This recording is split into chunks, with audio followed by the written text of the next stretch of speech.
Hello दोस्तों, नमस्कार। स्वागत है आपका अपने YouTube चैनल मेजर एसएम पर। कैसे हो आप सभी? आशा है आप मस्त हैं, स्वस्थ हैं और अपनी तैयारी में लगे हुए हैं। दोस्तों, एग्जाम कंटिन्यू है, सभी को पता लग चुका है। एग्जाम चल रहे हैं। आरआरबी ग्रुप डी के एग्जाम कंटिन्यू है। दिल्ली पुलिस के एग्जाम आने वाले हैं। फिलहाल में जो अब कंटिन्यू है, एसएससी जेई के चले हुए हैं। इसके बाद सीपीयू के एग्जाम आ जाएंगे। एसएससी जीडी के परीक्षा फॉर्म आ चुके हैं, सॉरी एप्लीकेशन फॉर्म आ चुके हैं फॉर्म भरने के लिए। होमगार्ड के फॉर्म चल रहे हैं। यूपी पुलिस का विज्ञापन दिसंबर में जारी कर दिया जाएगा। और आप देखिए कि स्टूडेंट कितने हैं। स्टूडेंट इतने हैं कि आप देख सकते हैं कि कंपटीशन इस लेवल का है कि कहीं भी किसी भी क्षेत्र में इतना भी ढील नहीं है। आप देखिए दोस्तों, किसी क्षेत्र में जाइए, यदि आप बीएसएफ के लिए जाओ, एसएससी सीजीएल के लिए जाओ, एसएससी सीपीओ के लिए जाओ, एसएससी जीडी के लिए जाओ, सभी जगह बराबर कंपटीशन है। दोस्तों, हर परीक्षा में कम से कम 10 गुना, 5 गुना, 20 गुना इतने फॉर्म अप्लाई होते हैं वैकेंसी के। यानी कि कंपटीशन बहुत है। बेरोजगारी इसका एक मेन कारण भी हो सकता है। मेहनत हर छात्र करता है, लेकिन सफलता उसको मिलती है जो हर छात्र से अधिक मेहनत करता है। दोस्तों, कहावत है कि सपना पूरे करने के लिए बातों से नहीं, रातों से लड़ना पड़ता है। सपना पूरा करने के लिए बातों से नहीं, रातों से लड़ना पड़ता है। दोस्तों, ये कहावत सच है। जो रातों को जाग लेता है वो जरूर सपना को पूरा कर लेता है। हकीकत हर चीज की बयां करती है। यदि हम किसी भी फॉर्म को अप्लाई करेंगे, अगर हमें पता चला कि इसमें केवल 200 वैकेंसी है, तो हमें 200 वैकेंसी पे 10 लाख फॉर्म अप्लाई हुए मिलेंगे, जिसमें हम डर जाते हैं। तकरीबन 70% छात्र इसी चीज से पीछे हट जाते हैं कि इसमें फॉर्म बहुत अधिक अप्लाई हुए हैं। दोस्तों, मैं बताऊं, बीएसएफ एससीएम में तकरीबन 7, 7.5, 8 लाख फॉर्म अप्लाई हुए थे, जिसमें 4, 4.5 लाख, 2,65,000 कुछ बच्चों ने फिजिकल दिया। 4, 4.5 लाख बच्चे गए फिजिकल देने, 2,65,000 कुछ बच्चे जो हैं वे बीएसएफ एससीएम में क्वालिफाई हो पाए। यानी कि कंपटीशन आधे से ज्यादा यही खत्म हो गया। 4, 4.5 लाख बच्चे फिजिकल देने गए और जिसमें से 2 लाख कुछ हजार बच्चे फिजिकल क्लियर कर पाए। यानी कि कुछ बच्चे यूपी पुलिस में चले गए, कुछ जीडी में चले गए। तो कंपटीशन कहीं ना कहीं डिवाइड हो जाता है। जरूरी नहीं कि अगर हमने दिल्ली पुलिस में फॉर्म भरा है और हमें पता है कि इसमें इतना तगड़ा, जरूरी नहीं कि सभी बच्चे एग्जाम देंगे, क्योंकि सीट बहुत खाली होती है। अगर आप एग्जाम हॉल में जब एग्जाम देने जाते हैं तो आपको पता लग जाएगी कितनी सीट खाली है। तो जरूरी नहीं कि हर बच्चा एग्जाम दे, इसलिए अपनी तैयारी को पूर्ण तरीके से करो। अगर आपका टारगेट दिल्ली पुलिस है तो उस टारगेट को अचीव करो, ना कि उस टारगेट के कंपटीशन से डरो।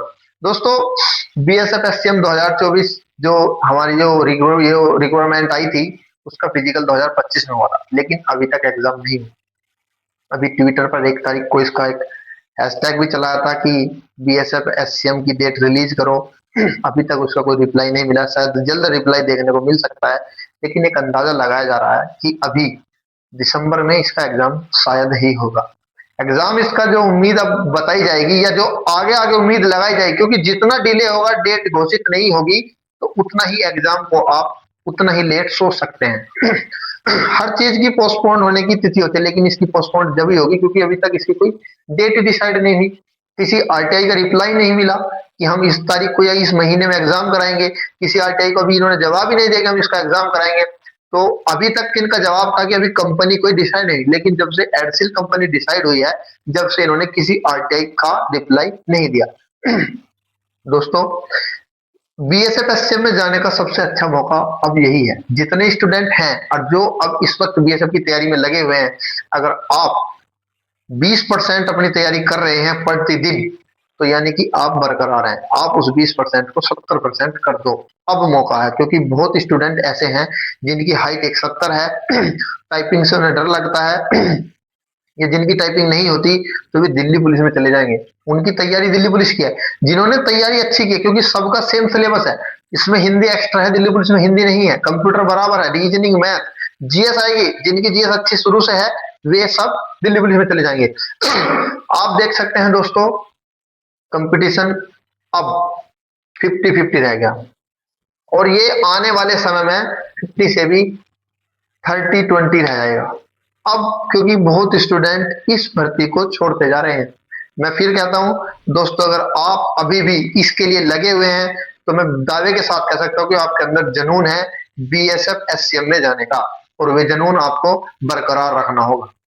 दोस्तों, हर वीक अपना एक मॉक टेस्ट दो, अपने आप का अंदाजा लगाओ कि हम किस वे पर हैं, हमारे कितने नंबर आ रहे हैं, हमारी क्या गलती हो रही है।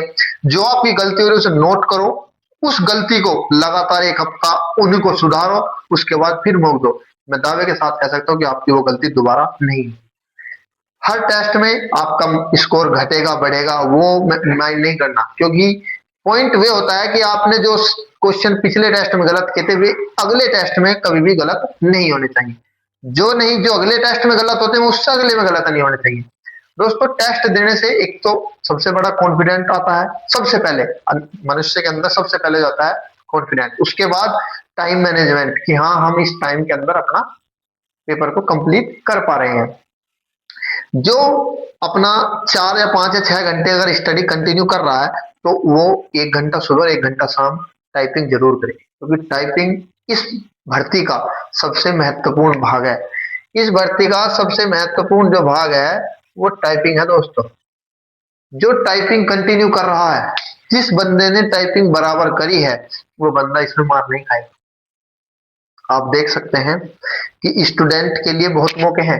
जिसकी हाइट 1.65 है वो बीएसएफ एसएम के लिए रुकेगा, लेकिन जिसकी हाइट 1.70 है वो इसके लिए नहीं रुकेगा, वो आने वाली भर्तियों की तैयारी में बराबर लगा हुआ होगा। क्योंकि ये भर्ती एक ऐसी है जिसमें 1.65 वाले के लिए ये सबसे सुनहरा मौका है। जिनकी 1.70 हाइट है वे दिल्ली पुलिस में जा सकते हैं, और मैं दावे के साथ कहता हूँ तकरीबन 30% लड़का बीएसएफ एसएम का दिल्ली पुलिस में क्वालिफाई होगा। और आप देखना दोस्तों, वे आप में से ही होगा। दोस्तों, सबसे ज्यादा जो लड़के कटेंगे, वे कटेंगे यहाँ टाइपिंग पे, क्योंकि ये सबसे इंपॉर्टेंट बात है।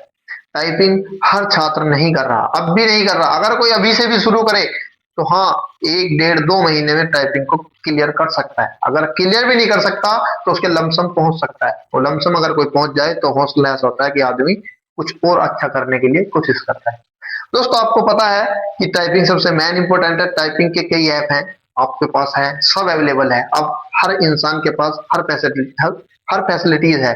आपके पास मोबाइल है, लैपटॉप है, और तो और आसपास में कंप्यूटर ट्रेनिंग सेंटर भी है, तो आप कहीं से भी कर सकते हैं। टाइपिंग जरूर करनी है। पेपर के लिए आपको तकरीबन 6 घंटे पढ़ना होगा।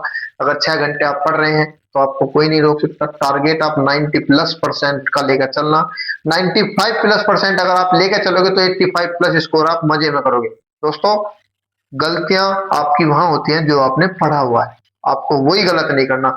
नई चीज को सीखने से पहले पुरानी चीज का आपको अच्छे से रिवीजन करना होगा।